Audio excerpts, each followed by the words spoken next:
Hello and welcome to Lord Lukan. And today we'll be having our boarding passes checked for another trip to the 90-day Fiancé's Love in Paradise. We'll see Lidia making funny noises. Then April doesn't like it. I don't like. And Jessica loves him with all her heart. I love him with all my heart. Hello, can you read me? Welcome on board and a huge thank you to all those who have subscribed. And a glass of champagne to those in the first class section of Lukan Manor. If you're not done so already, please bash things, subscribe and click stuff like button, all that good stuff. Today, you lovely human, will be going back to 90-day Fiancé's Love in Paradise. And our first stopover is in Colombia to see how that dream relationship is going for Juan and Jessica. Living the dream. But Juan is quite impressed with himself because he got her up the duff. You just took me one shot. Boom. Pregnant. Well, it's not exactly rocket science, is it? I don't mean to boast, but I'm a brain surgeon. Brain surgery? Not exactly rocket science. But Jess is anxious about going through the whole pregnancy alone and needs a little reassurance from Juan. You can love me from afar. Yeah, good job, Juan. But then he says this. But I do really feel like this whole situation is just kind of setting me up to fail. In what way? Because it's challenging? Because there's temptation to run away? Not exactly sure what he means by that. But anyway, he's a bit boring, so let's go see what Lidia and Scott are up to. There's usually something awkward or silly happening. And today, Lydia's daughter Nicole has come to meet Scott for breakfast. ¿Cómo te fue anoche con Scott? I love how she talks. It sounds like so much fun. And Lidia is practicing her, it'll be fine face. Excelente, todo chévere.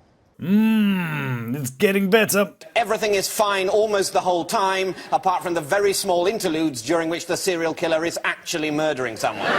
But still not convincing, but at least she's making an attempt to smile. Ya se dieron un besito. I could listen to these two all day. Whoop. Well, anyway, it's something about kissing and stuff. Chiquito. ¿Te gustó? And did she like it? Not sure if that's a yes or a no, but it's delightful hearing them talking to each other like that. I couldn't care less about what actually is being said, but then Scott turns up to ruin my fun. Buenos dias! Yeah, have you ever noticed that it's only cyclists and uncool people that actually wear those Oakley shades? I'm sure some of you watching will say, hey, I've got some Oakley shades and I'm not a cyclist or uncool. And of course you're cool, you're watching this. But just Google Oakley's sunglasses and all you'll get is 30-plus-year-old men who just wish they were cooler than they actually are. They're not allowed to get tattooed or pierced or have a cool haircut. But damn it, they'll wear those Oakleys because, they feel edgy wearing them. Don't believe me? Here's a little sideshow.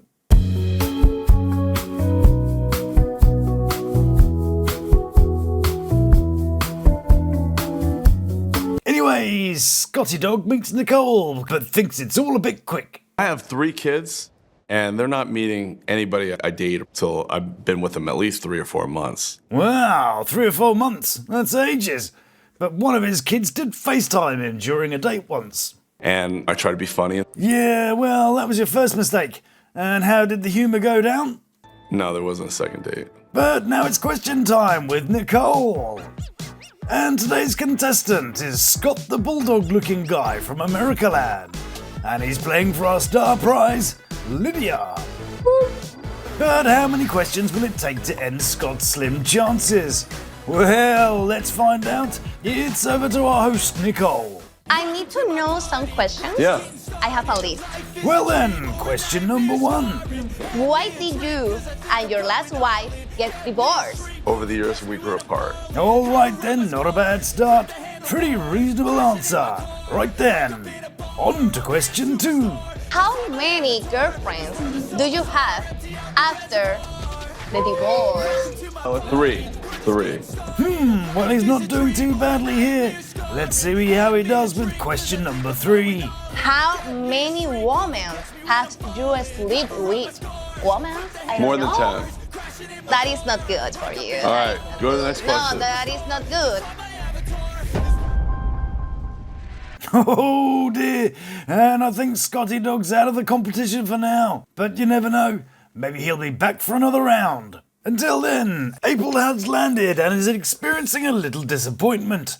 But Valentin is busy fingering a gorilla. I thought it would give more Miami vibes. Well, let me introduce you to this. It's Google. You put a thing in a box and it'll tell you all about it. Here's Miami. Here's Santo Domingo. Miami, Santo Domingo. But they do make a nice couple, and I'm finding myself hoping that they'll make it. Me siento bastante bien, se siente bien estar junto con April, realmente. Oh no, get me, saying something nice about a couple. Must be something wrong with me. But she does a really good job of pretending like she knows what he's talking about. Yo no sé qué tú me dijiste, pero...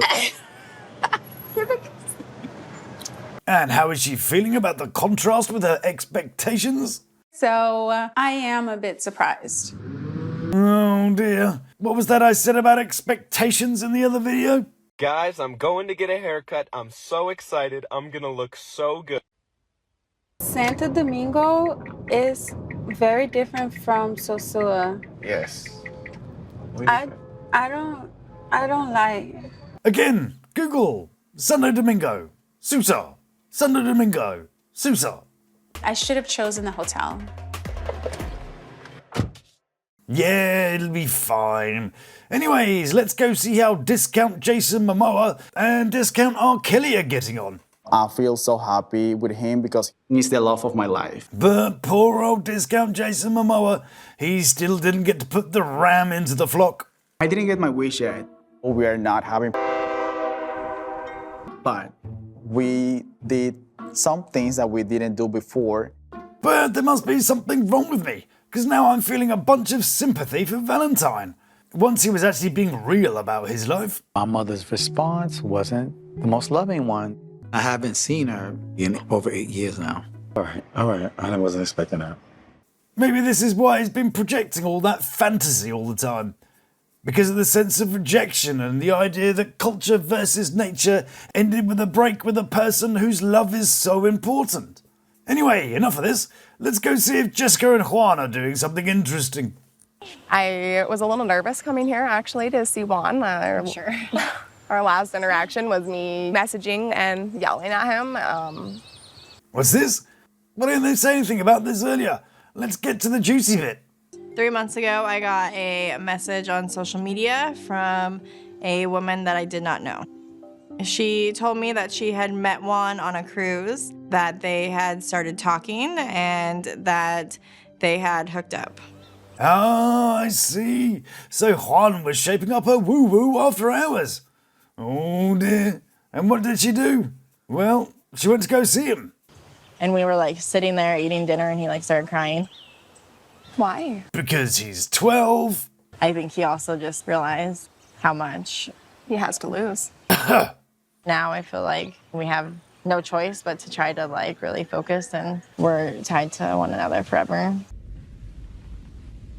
I'm having his child, and we owe it to ourselves and our child to definitely give it everything we have. What the actual flippity-doo-dah? Yeah, just bring a child into that, But don't worry about having a stable relationship with someone you trust. Don't worry about introducing your kids to someone who they'll form a long-term bond with. Don't worry about those red flags. I get that a single parent from Poop Town may have fewer options and that having a fantasy is better than not having anything at all. But bloody hell, woman. And he's going back on the cruise for 6 months. I love him with all my heart. Yes, but as I've said, love just isn't enough and means nothing without trust, hope, and consistency. He has a baby on the way, right, and I think he'd be stupid to make dumb decisions. Yeah, because no man's ever done that before. Right, I've had enough of Mrs. Great Expectations. Let's go see what April's up to.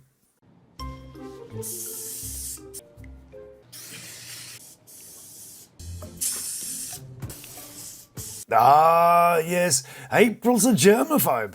so insists they clean every inch of that hotel before anything else happens. If we don't change the sheets, I'm going to sleep in all my clothes and a jacket tonight. Well, that's one way to motivate you, man. So the couple finally go to bed and we head back to see what's going on in the interrogation. Do you know what is peligro? No, what does that mean? Dangerous. What's dangerous? The next question. Oh, she's enjoying this. And she's got a bunch more to come. I like number 6. What do you look for in a partner? I can't believe that Lydia's not shutting this down at this point. I can. Looks like loads of fun to me. If you expose yourself as being a total poop town, then they get to roast you for a while. Seems kind of fair to me. You told her about a woman, a Colombian woman. You sent $17,000. Then that's followed by the sweet sound of Scott squirming. So I said. Yeah, I'd hit the ejector button now if I were you. Cut your losses and hold on to the shreds of dignity you have left. But did Nicole come up with the questions herself? Con un listado de preguntas. ¿Quién será que la había ayudado? So there's a point where I'm conflicted. A few people in their late 40s are free of things that they may want to avoid talking about. Maybe we've all made decisions we don't stand by years later. Is it right to ask? Should you be expected to reveal everything? I have a little bit of respect for this guy to sit there and take all the questions. And at the same time, I respect the need to protect your mother from potential heartache. And if Lydia wanted to know the answers to this stuff, maybe she should have asked before. But it continues. I wasn't going to get a gift, but my mom said, hey, you have to get her a gift. It's in my room. Okay. All right, okay. cool, I'll be right back. Nice. 5 minutes later. ¿Qué estabas haciendo ahora? ¿Estabas buscando dinero ahí? Okay, so now it feels like they're just trolling him. It's very important you put money because that is a good look. Okay, well, I'm definitely feeling like they were just playing with him now. Like an orca when they flip a helpless seal around before they devour it. Meanwhile, Lydia's just sitting there, and I'm waiting for her to interject, and it's not happening. I can see his point. Maybe he deserves it because he's been a playboy. Maybe he doesn't because he's just been looking for love and is genuinely a bit stupid. And maybe, just maybe... You better be careful, because I could be your father soon, and you have to respect My father, my stepfather. Yeah. No Scott, just say dad. Yeah, he's just stupid. That's nearly it for today, but in the next episode, we meet the next couple. I would describe myself as a badass bitch. And her man. I'm also very nervous because there's something I haven't told her yet that could put our relationship at risk. Oh dear, better be wearing that groin guard. Right then, you lovely people, let me know what you think in the comments below, and thanks for seeing it through to the end of the episode. Until next time, stay beautiful, love to my 3, you take care of yourself.